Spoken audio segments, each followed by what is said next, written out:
Hey everybody, welcome to this week's episode of Let's Stay Together. I am so excited to have Stephania on the show today, who is, of course, one of my most highly requested guests imaginable in the history of this show. But before we begin the show today, I want to talk to you guys about something. Social media is a place where we have to be real with one another, and I almost didn't do the show this week. I work on a television show called Extra, and the team and I have suffered an unimaginable loss. My friend Chesley, she took her own life this weekend, and it's been heartbreaking. And it's something that you just can't wrap your head around. She was a positive light, a force, an unbelievable young woman, 30 years old, and suddenly she's gone. So you can imagine the heartbreak we've all felt, and the tears we've all cried. Just when you think there are no more tears left, a waterfall comes out. And I just didn't know if I had it in me to do a show this week. But then I thought about the reason why I started this show in the first place. And I started the show in March of 2020 when COVID shut the world down, because I wanted people to feel less alone. I wanted us to feel like we were all in something together, and I wanted to bring joy and hope and inspiration. And the amount of people who wrote into me about wanting this episode with Stephania, because she does all of those things for each and every one of you, made me think and know that I had to do a show this week. I had to bring you this episode. And I honestly, truly believe in my heart of hearts, that's what Chesley would have wanted as well. So I dedicate the show to her. And for anybody watching, if you're struggling with any sort of mental health issues, there are some resources on my last post on Instagram. There's a video of her and I. If you go down to the end, you'll see some resources available. So please get the help if you so need it. And this one's for Chess. So with all that being said, I am so thrilled to have Stephania on to bring you guys some joy and some hope and inspiration. And I know she's going to do just that. So let me grab my guest right now so that we can start a super fun episode. Okay, I think I requested you right. There you are. Hi, Stephania. Hello. Hi. I feel like it's a tough. Oh my friend. Can you hear me? There you are. You froze for a second, but you're back. Okay. I was just saying, I'm so sorry about your friend. This is heartbreaking. Thank you. I appreciate that. I really appreciate that. And as I said, I know that she wouldn't have wanted me to continue on with the show. And you are somebody who everybody was so excited by to be here and so touched by. And you touched so many lives. So I knew I had to do the show this week with you. Thank you. Of course. So thank you so much for being here, Stephania. Oh my God, we have so much to talk about. But first of all, huge congratulations to you on all of the success of your work on Grey's Anatomy and, of course, Station 19, the spinoff. Thank you. And the show is coming back this month. Fans are like, we're ready. So I am too.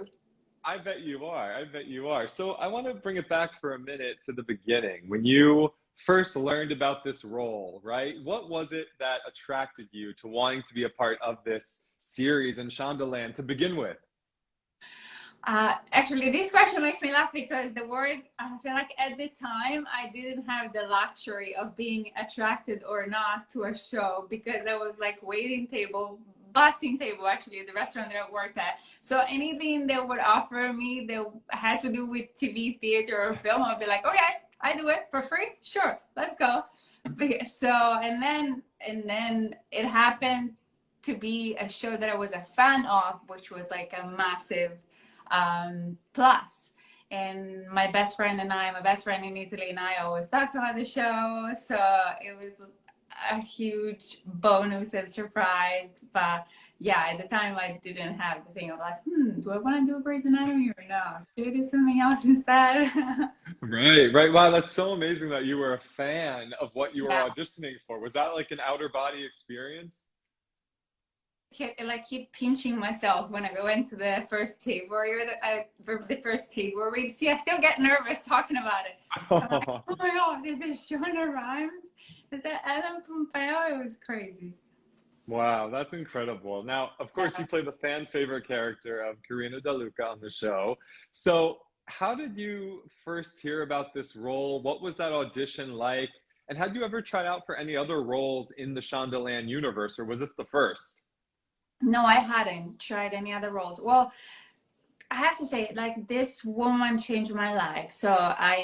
Her name is Jessica Sherman. She's a casting director. I went to a casting director workshop just shortly after my mom passed.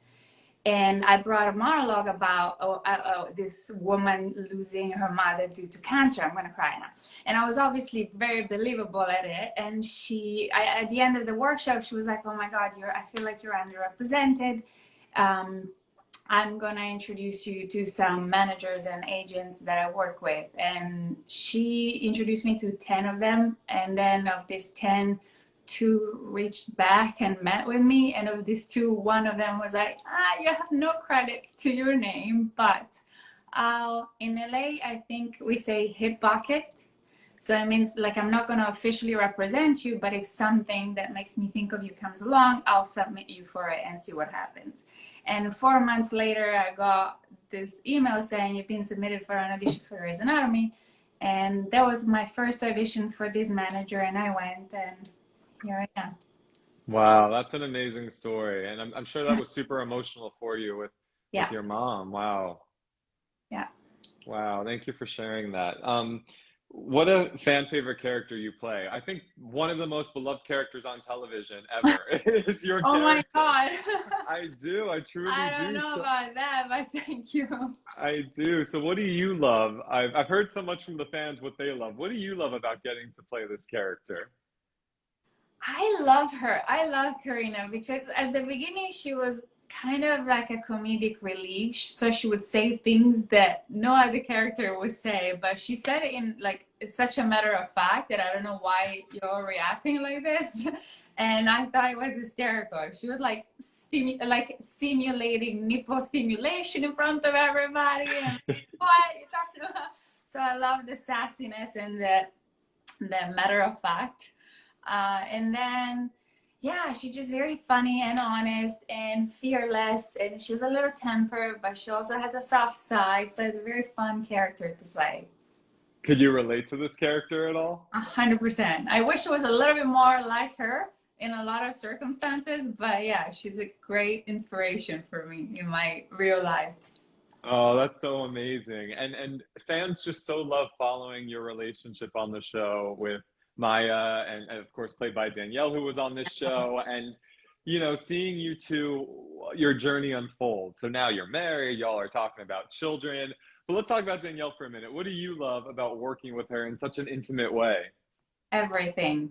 It's so easy. It was so easy from the first moment. We always tell the story about the table read and the chemistry at the table read without even knowing each other. And we're so lucky that 3 years in, the relationship is still very solid and we still get along so well. And we both love what we do, so we do it in a very committed way.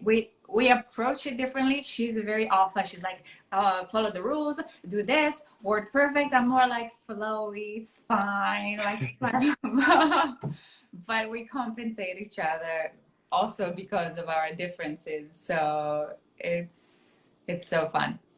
Did it take a while to get your groove together, or was it pretty instant Oh, after that table read? It was it's pretty instant. instant. We could have like crappy day. We show up on set and we start the scene, they call action. We're like poof, locked into each other's eyes and we go for it. So it's pretty magical. Wow, that's so cool. I love hearing that on-screen relationships and Yeah. closeness translates to off-screen and true friendship, right? Yeah. Yeah. 100%. A beautiful thing. And the storyline, I mean, I received so many messages when I announced you as my guest saying that your character makes people feel so seen and so represented. And it means so much to so many people that they can see a couple on television and think, oh my God, that's me. Like that can be something Right. I have one day. What does Right. that mean to you? Everything. I feel like it's so important for all of us to have expanders, to have people that have characteristics similar to our own, and make us feel like, well, if she did it, I can do it. If that character did it, if the actress did it, I can do it. And I feel like it's how we grow, how we expand, and it's so important. It's incredible.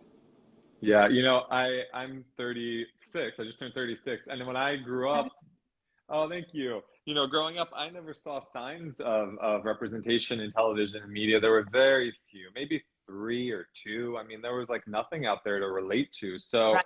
I think seeing everything I'm seeing today, that's deep and meaningful and not just a coming out story, right? It's a beautiful love story. No, it's so important. And I feel like Shondaland has always done an incredible job in making so like a massive chunk of the population represented. Yeah. And I feel like they did even once again, they did it. Now it's the accented non-American character that is also like a fearless doctor and a bisexual person, like somebody that can do whatever she wants for a living and love who she wants in her private life. I think that's so beautiful. Were you at all worried or fearful when you took on a bisexual role, or nothing, none of that? Well, I have to say, the only people that gave me crap about it was like my aunt. Bless her, she lives in Sicily, very conservative. So she was like, could you not have picked a different character? I was like, what? But I felt like that was a teaching moment for them too. And be like, this is a beautiful character. Come on. Do not say that. I could have not asked for anything better. And I feel like it was tough. It was tough because my family was kind of like judging me a little for it. Not my immediate family. My brother and sister and friends are all very open-minded and very like welcoming towards. It's like, do whatever you want as long as you don't hurt other people. Do whatever makes you happy. Just don't hurt other people and I'm fine. But other members of my family are a little bit more conservative, so I was like, no, I'm doing it and I'm proud of it. Watch this. Oh, good for you. And like you said, if you can kind of change hearts and minds even a little bit, even one person, I think that's so powerful, right? Yeah, 100%. That's great. Good for you. Well, like I said, I know that storyline just means so much to so many, and we're all cheering you two on. So it's fun to watch. It's fun to watch. How would you describe your character's evolution throughout all the years of playing her? Well, as I was saying, she kind of started on as a comedic relief. She was inappropriate, like saying inappropriate things, which were not really inappropriate. They were just a little more out there. And then as the season progressed, her relationship with Arizona ended, and it ended in a kind of sad way. And then the whole storyline about Karina losing her brother, which was like so heartbreaking. Yeah. So I felt like we went deeper and deeper and deeper and showed a different side of her personality. And as an actor, I couldn't ask for anything more. I love to go from like funny to crying to angry. It's so much fun. Yeah, well, you do it very impressively. Oh, thank you. Was the scene with your brother on the show, was that one of the more difficult scenes for you to shoot? On an emotional level, yes. I cry very easily, as you can tell. I feel like I already almost cried twice during this live. I'm Italian too. I get it. I get it. Yeah, I feel like my heart is right here. You don't have to work really hard to see it.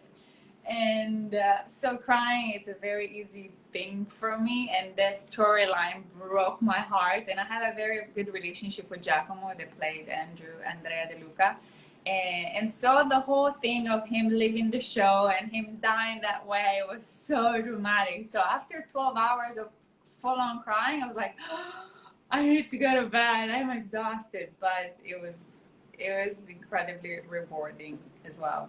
Yeah, powerful, powerful work. Mm-hmm. Now, there are so many scenes and moments for your character, I'm sure, that you love, and I know you've been asked about some of your favorites, and you've talked about some. But what's maybe a scene that people haven't heard about as being one of your favorites? And then what would that scene be and why? I feel like the first one I will never forget. The first time I was on the Grey's Anatomy set, I was like, oh my God, this is it. And I was playing Arizona's love interest, speaking in Italian with this actor that was half that is Italian and played my brother, and I was like, wow, this is all so surreal. And Debbie Allen was directing, and she's super like such a strong personality, so I was terrified, but it all went so smoothly. And I feel like my secret weapon was the Italian.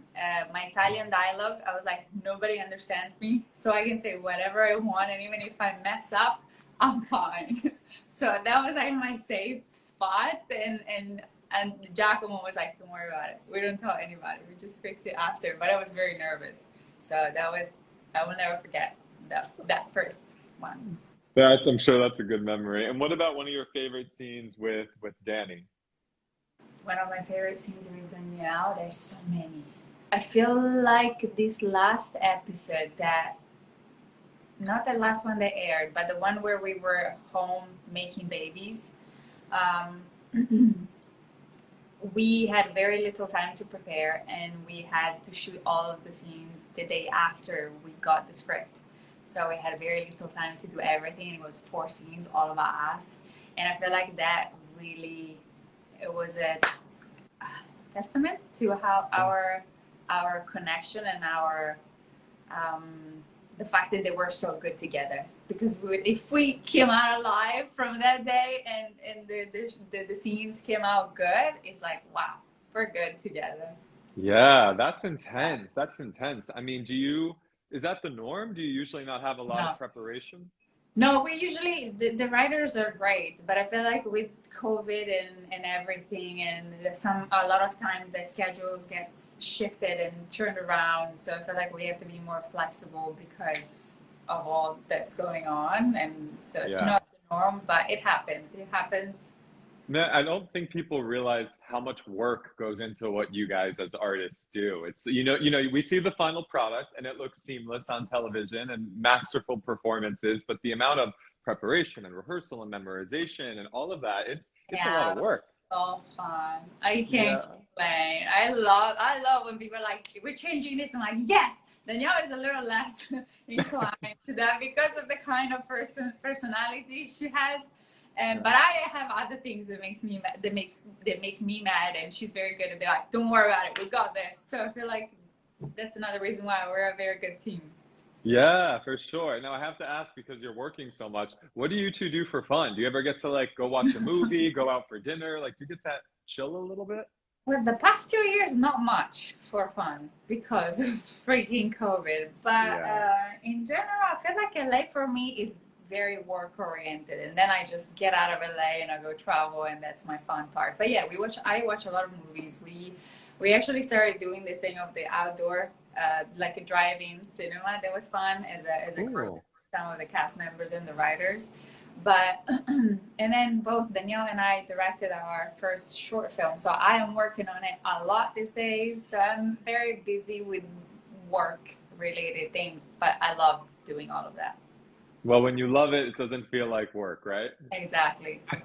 That's amazing. And I want to talk about your short film a bit later too. Yeah. But you have so much you should be proud of, but when you think about your work on Station 19, what are you the most proud of? What makes you smile and say, you know what? I'm doing something good here.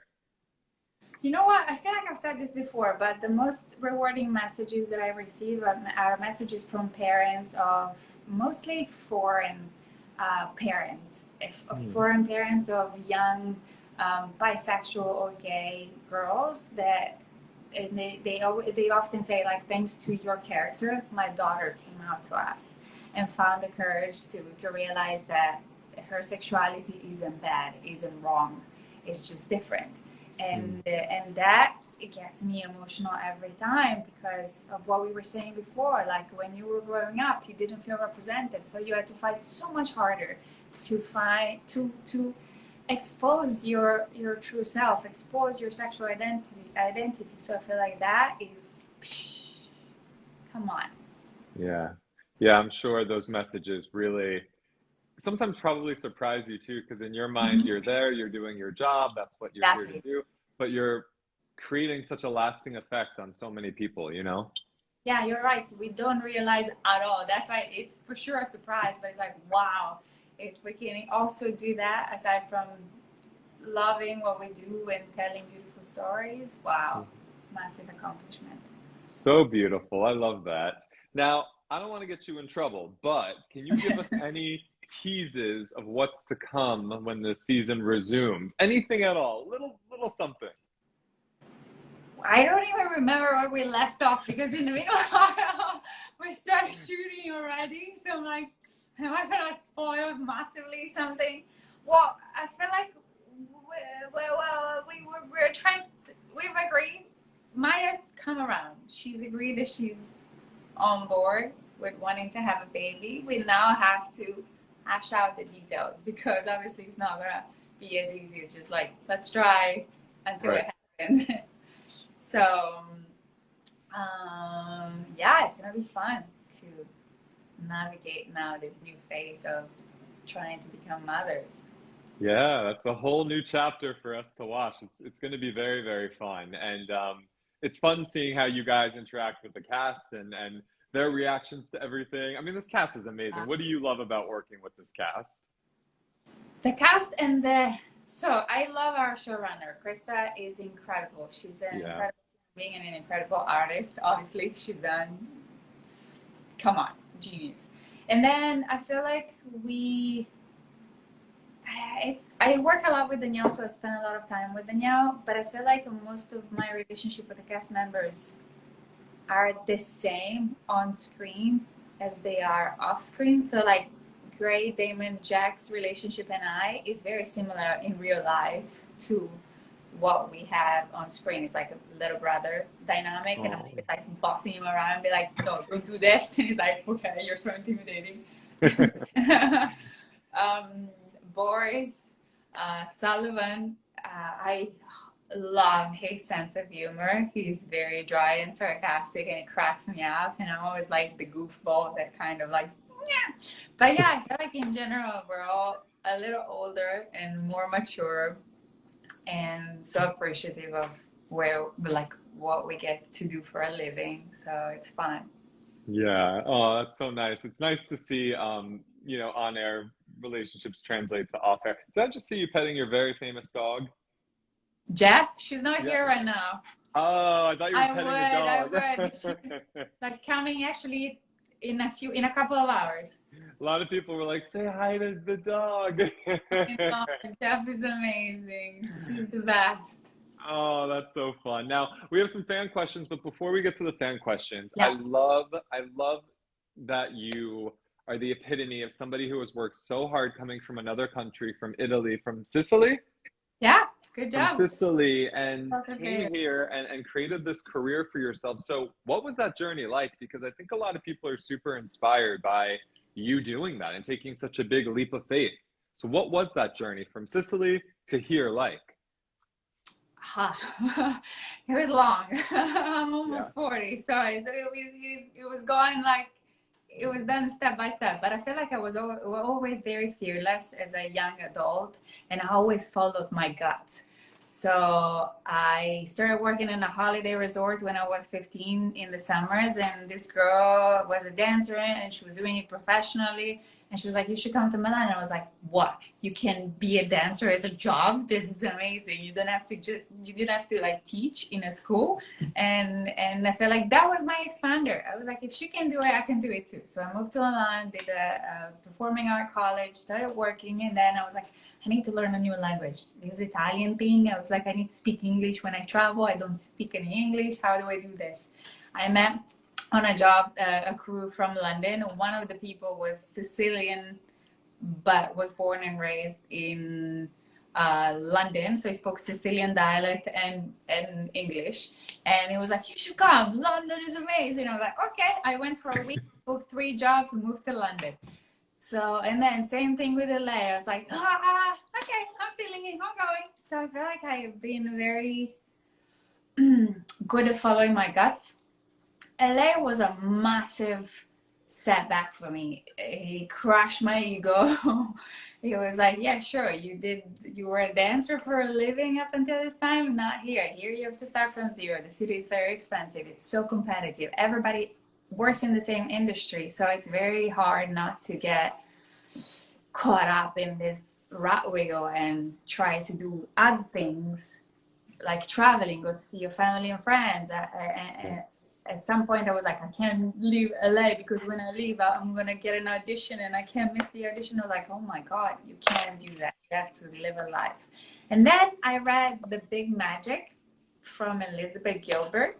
I love that. Love that book. Blew my mind. I was like, boom, this is it. I need to be willing to do this, even if on the side I have to keep waitressing. And Yeah. if I'm really committed to that. So I feel like find your natural talent, your natural inclination, work at getting better at it, and then wait for the opportunity to do it as a job. And if it doesn't come, you have to be okay with keep being whatever you are on the side that allows you to follow your artistic sparkle.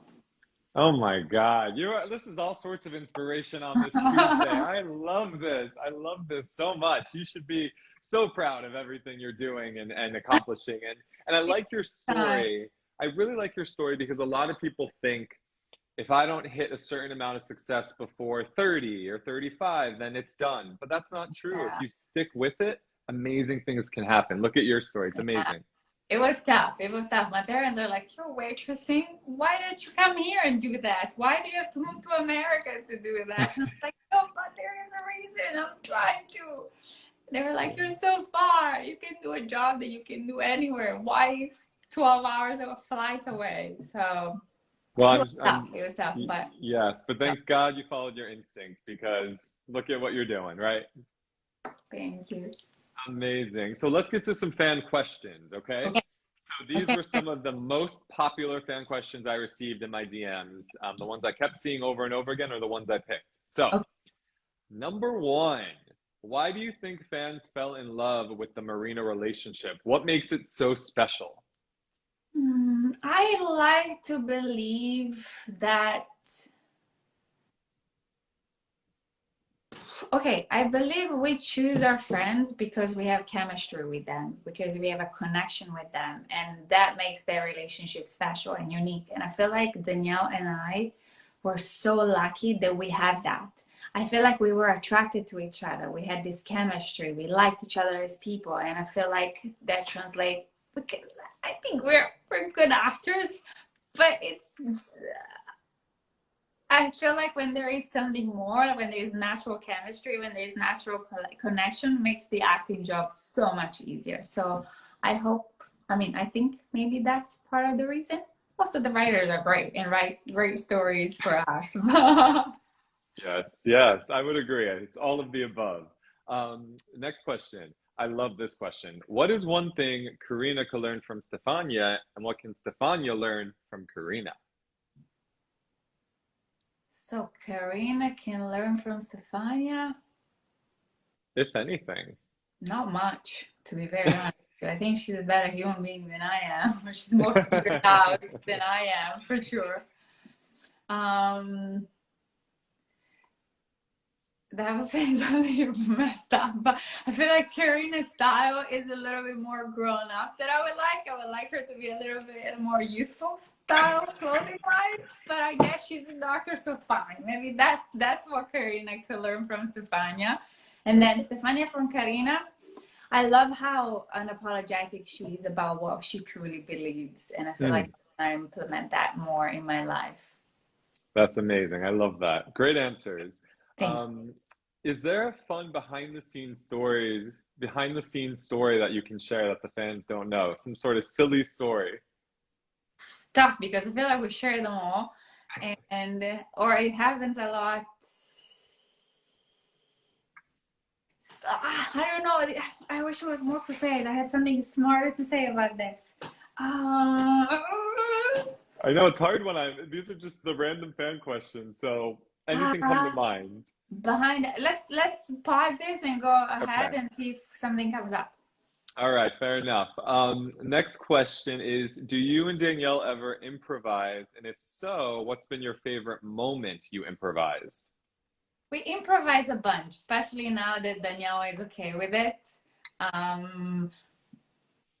A bunch of kisses were improvised. A lot of our body stuff isn't scripted. The stage Really? and doesn't say she touches her elbow or her shoulder, or she kisses her shoulder or anything like that. They just like to have an intimate moment. So a lot of that is improvised between us, and we're so comfortable with each other that sometimes we're like, oh, you had, like, we see after that my hand was on her butt. And she was like, did you do that? And I was like, did I do that? And then, but it's like, again, so organic, and we're so in the moment that we don't even think about that. So those moments are usually organically crafted in there during the scene. And then I feel like word wise, dialogue wise, not as much.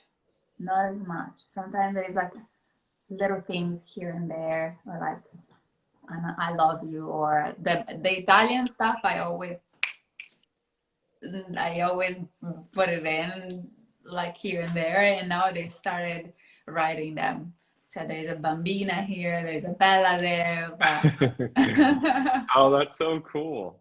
yeah, That's amazing. And it's truly a testament to, again, how close you guys are to be able to trust one another to do things that are off the cuff, right? yeah, That's definitely. amazing. A couple more fan questions. I thought this was a cool question. Your favorite perk of having a female love interest? I feel like with women it's a little easier. We're in general a little bit more gentle and sensitive and respectful of the work environment. I feel like I've had male partners that I had to kiss. I had once this guy had to kiss me, and I was so not, we were not in the same bubble vibe. We were not attracted to each other. We didn't have good chemistry. It was just very, very fake. And I got hives all down my neck. Every time it would get close to me and try to kiss me, I'd be like, hives. I had a physical reaction to how much to how uncomfortable I was. So I think, yeah, working with a woman, it's a little easier. And working with a woman that you like is a lot easier. Yeah, yeah, wow, that's amazing. And as a follow-up to that, the same person asked, and what was your favorite kiss or romantic moment together? Because there's been so many great, beautiful moments you've had. I think the last one where I'm sitting, the episode where we had those baby making scenes, and then I was sitting on the table, and Danielle went to the fridge and grabbed chocolate and ice cream and stuff. I felt like the last moment in there where we decided who was going to carry the baby and all that was, again, very unrehearsed, very organic, and it felt so good. Y'all Really. are so romantic. Are you this romantic in real life? No, I am definitely not. I'm very pragmatic. I don't know. She might be rubbing off on you. We definitely rubbing off on each other. She started doing this every 2 seconds, and I and I started bossing people around and be like, "This is what we do." That's awesome. And then this question I really loved, especially given, what my friend went through. It's about mental health. And a lot of people were wondering, how do you stay mentally healthy, especially being so busy and with your career? What are ways that you practice mental health, being good to yourself? So I started doing this course called To Be Magnetic that I always recommend. And it's, for me, it's like the best form of therapy, and it grounds me a lot. And it's a series of podcasts that I usually listen to while I'm walking down the street, while I'm walking Jack down the street. And then I haven't gone to therapy in a while, but when I lost my mother, for example, I was very Mm, angry, and I needed to learn how to set boundaries. And I feel like that was a very painful and tough process, but I feel like that process taught me how certain things are not worth stressing over. mm, And so I've become better because I'm like, what's the worst that can happen? What's definitely not going to be as bad as losing my mother. So after right. that, I feel like I'm a little bit more bulletproof. Um, but boundaries were an amazing word that I learned in America, and I'm never going to forget. Yeah. And then surround yourself from people that support you, support uh, who you are in the good and in the bad, and just detox from negative people, negative energy, and do things that make you happy. Garden, walk, go to the cinema, and don't be afraid to be alone and do those things alone, I think. Yeah. Yeah, no, I think those are all incredible tools, and we all have different tools in our toolbox, right? What And are I your think what are your tools? I feel like you um have some good ones. yeah, I'm a huge I need to work out every day. Uh, It's where I clear my mind. It's where I can, just not think about work for an hour. Um Amazing. I love walking. I love writing. So I have a Right. journal and I take a minute, not every day, but a few times a week. It's called the 1 minute journal, and I just write things that I'm grateful Whenever for. it comes out. Yeah. I listen to a lot of podcasts like you. I think they're super important. I surround myself with, positive people who are not toxic. I Great. think we have to remember to not I feel keep like bad that's the people. biggest thing for me. Yeah. Yeah, Yeah. exactly. And just having the time for me, like learning how to say no, kind of like your boundaries, learning Exactly. like, you know what, I'm not going to do that, or I'm not going to go here because I just need some me time. 100%. And I feel like also spending less time on social media could be good. Yes, I Could agree be with you. good. Yeah. I completely agree with you. I think that it's a really hard, um, it's hard because we love social media, but Hmm. too much isn't always great. Yeah, of everything. I'm terrible at social media. I feel like I'm very good in person. That's why to all the fans, if you ever see me in the street, come and say hi. But on social media, I suck. I just need the in-person interaction. It's okay. We all feel you on that. Trust me.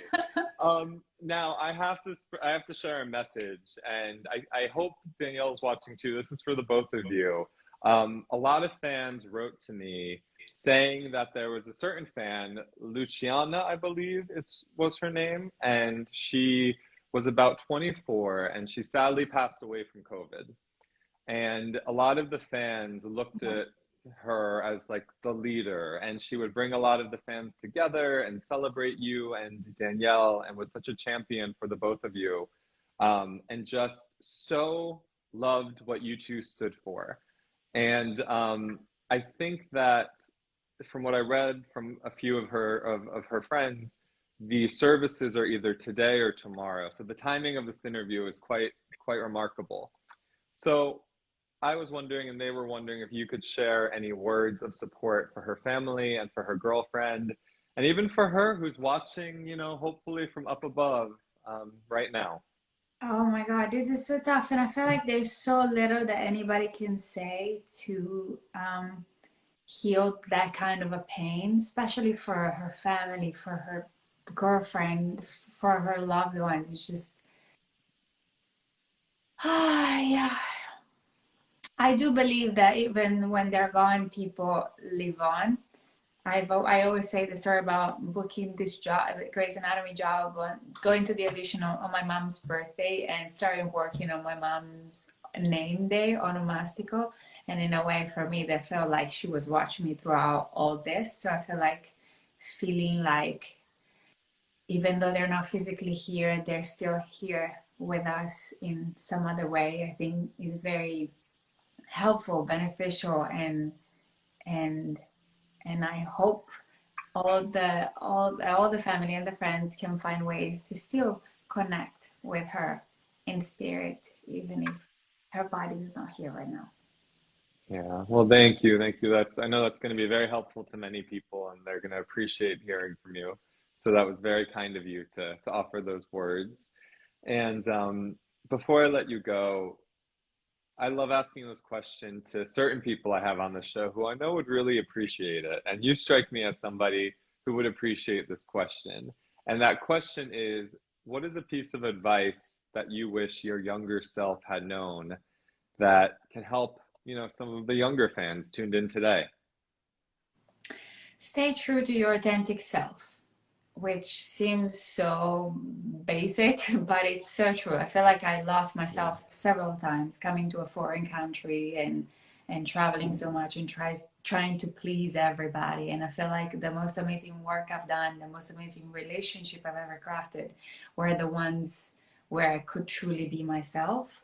And I feel like that's the reason why we're here, to do whatever our true self is inspired to do. And yeah, let's not let stupid voices from negative people affect who we really are. Keep improving, becoming better, but not at the expenses of who we really are.